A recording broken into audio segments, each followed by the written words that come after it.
തൃശൂർ മുൻ ADM നവീൻ ബാബുവിന്റെ മരണത്തിൽ CBI അന്വേഷണം ആവശ്യപ്പെട്ട് സുപ്രീം കോടതിയിൽ ഹർജി എത്തിയിരിക്കുന്നു.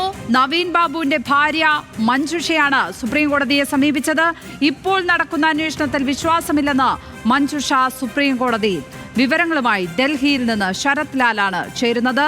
ശരത് ലാൽ, സംസ്ഥാനത്ത് പോലീസ് കോടതിക്ക് മുന്നിൽ കുറ്റപത്രം സമർപ്പിച്ചിരിക്കുന്നു.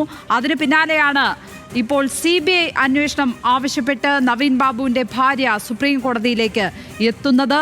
ഈ ഹർജിയിൽ എന്തൊക്കെ കാര്യങ്ങളാണ് പറയുന്നത്? ലക്ഷ്മി, 5 പ്രധാനപ്പെട്ട കാര്യങ്ങളാണ് ഈ ഹർജിയിൽ നവീൻ ബാബുവിന്റെ ഭാര്യ മഞ്ജുഷ ചൂണ്ടിക്കാട്ടുന്നത്. ഒന്ന്, ഇൻക്വസ്റ്റ് നടപടികളുടെ അപാകത, അത് നടത്തിയ അതേ പോലീസ് തന്നെ നടത്തുന്ന അന്വേഷണം. അതിന് 2, ഈ മരണത്തിന് പൂർണ്ണമായി മരണപ്പെട്ട കാരണക്കാരി അല്ലെ മരണത്തിലേക്ക് എത്തിച്ചത് ജില്ലാ പഞ്ചായത്ത് പ്രസിഡന്റ് എന്നുള്ള റവന്യൂ വകുപ്പിന്റെ കണ്ടെത്തൽ തുടങ്ങിയ കാര്യങ്ങൾ 5 പ്രധാനപ്പെട്ട പോയിന്റുകൾ എടുത്തു പറഞ്ഞുകൊണ്ട് തന്നെയാണ് ഈ ഹർജി ഫയൽ ചെയ്തിരിക്കുന്നത്. കേരള പോലീസിലും അല്ലെങ്കിൽ കലക്ടർ ഉൾപ്പെട്ട ഭരണ സംവിധാനം ഉൾപ്പെട്ട പോലീസ് ഉദ്യോഗസ്ഥർ ഉൾപ്പെട്ട ഒരു സംവിധാനത്തിൽ ഈ അന്വേഷണം നടത്തി കഴിഞ്ഞാൽ അത് സത്യസന്ധമാവില്ല, നിഷ്പക്ഷമാവില്ല.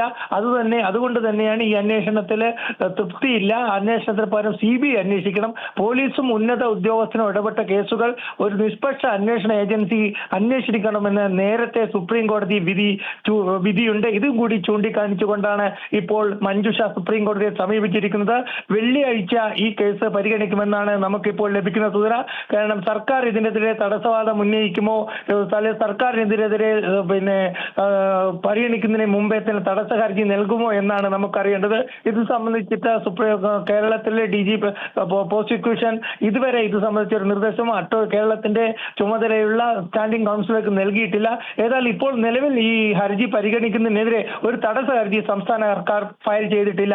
ലക്ഷ്മി, ഹൈക്കോടതിയിൽ സർക്കാർ സ്വീകരിച്ച നിലപാട് നമുക്ക് മുന്നിൽ ഉണ്ട്. ശരത്, ഈ വിഷയത്തിൽ CBI അന്വേഷണം വേണ്ട എന്ന് കൃത്യമായി സംസ്ഥാന സർക്കാർ ഹൈക്കോടതിയെ അറിയിച്ചിരുന്നു. അതനുസരിച്ച് ഹൈക്കോടതി അങ്ങനെ തന്നെ പറയുകയും ചെയ്തു. ഇതിനകത്ത് എന്തെങ്കിലും തരത്തിലുള്ള ഒരു ഇടപെടൽ ഉണ്ടായതായി ഈ ഘട്ടത്തിൽ കാണാൻ കഴിയുന്നില്ല. അതുകൊണ്ട് സംസ്ഥാന പോലീസ് തന്നെ അന്വേഷിക്കട്ടെ എന്ന് ഹൈക്കോടതി പറഞ്ഞതും നമുക്ക് മുന്നിലുണ്ട്. സുപ്രീം കോടതിയിലേക്ക് ഈ കേസ് എത്തുമ്പോൾ, ഈ ഹർജി എത്തുമ്പോൾ സംസ്ഥാന സർക്കാർ ഉറപ്പായും ഈ നിലപാട് ആവർത്തിക്കുവാൻ തന്നെയല്ലേ സാധ്യത? ഉറപ്പായും ഈ വിഷയത്തിൽ സംസ്ഥാന സർക്കാരിന്റെ നിലപാട് ആരായില്ലേ? സ്വാഭാവികമായിട്ടും ഈ ഹർജി എടുക്കുമ്പോൾ സംസ്ഥാന സർക്കാരിന് നോട്ടീസ് അയക്കും. സംസ്ഥാന സർക്കാർ ഈ നോട്ടീസിൽ എന്തായാലും സംസ്ഥാന സർക്കാർ ഹൈക്കോടതി ഡിവിഷൻ ബെഞ്ചിലും അതുപോലെ ഫുൾ ബെഞ്ചിലും അതേപോലെ സിംഗിൾ ബെഞ്ചിലും ഒക്കെ ഉന്നയിച്ച നിലപാട് CBI അന്വേഷണം വേണ്ട എന്നാണ്. അതുതന്നെയാണ് സർക്കാരിന്റെ നിലപാട് സുപ്രീം കോടതിയെ അറിയിക്കുക. ഏതായാലും പക്ഷേ ഞാൻ ഇവിടെ ലഭിച്ച സർക്കാർ അടിയന്തരമായിട്ട് തങ്ങളുടെ ഭാഗം കേൾക്കണം. ഹർജി തള്ളാൻ വേണ്ടിയല്ല, ഹർജി പരിഗണിക്കുന്നതിനെതിരെ സർക്കാർ ഇതുവരെ രംഗത്ത് വന്നില്ല. കേവിയറ്റ് ഫയൽ ചെയ്തിട്ടില്ല. അതുകൊണ്ട് തന്നെ സർക്കാരിനെ സംബന്ധിച്ചുള്ള നോട്ടീസ് ലഭിച്ച ശേഷം അതിന് മറുപടി നൽകുക എന്നൊരു നയമായിരിക്കും സ്വീകരിക്കുക എന്നാണ് ലഭിക്കുന്ന സൂചന. ഏതായാലും സർക്കാരിന്റെ നിലപാടിൽ ഇക്കാര്യത്തിൽ ഒരു മാറ്റം ഉണ്ടാകാനുള്ള സാധ്യതയില്ല. കാരണം സംസ്ഥാന സർക്കാർ CBI അന്വേഷണത്തെ സിംഗിൾ ബെഞ്ചിലും ഡിവിഷൻ ബെഞ്ചിലും ശക്തിയായി എതിർത്തതാണ്. അതുകൊണ്ട് തന്നെ ഈ നിലപാടിൽ നിന്ന് സുപ്രീം കോടതിയിൽ നിന്ന് മാറിപ്പോകുവാൻ സംസ്ഥാന സർക്കാരിന് കഴിയില്ല.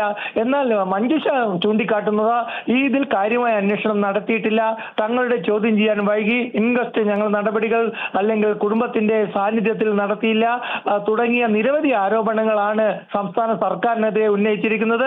അതേപോലെ തന്നെ ജില്ലാ കളക്ടർക്കും പോലീസ് മേധാവിക്കും ഉന്നത സ്വാധീനശേഷിയുള്ള അത് മുഖ്യമന്ത്രിയുടെ ജില്ലയിൽ നിന്നുള്ള ജില്ലാ പഞ്ചായത്ത് അധ്യക്ഷയാണ് ആരോപണ വിധേയ എന്നും കൂടി ചൂണ്ടിക്കാട്ടിക്കുന്നുണ്ട് ഹർജിയിൽ.